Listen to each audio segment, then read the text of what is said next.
Hello guys, welcome to this video in which I'm going to show you how to fix Pop Mart Error 500.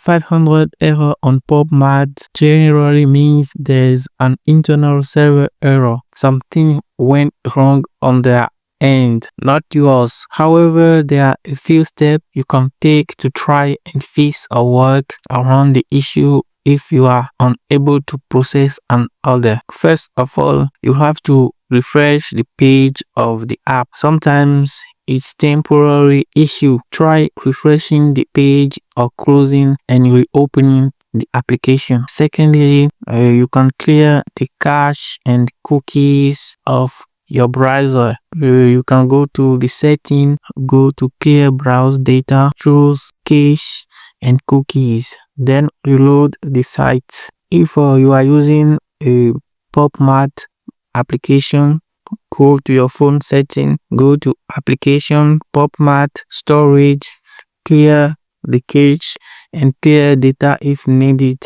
but this may log you out of the application. Another option is to try another device or browser. Try using Pop Mart from another browser or device. Another option, check your internet connection. Make sure your connection is stable. Switch between Wi-Fi and mobile data to test. Another option is to try again later.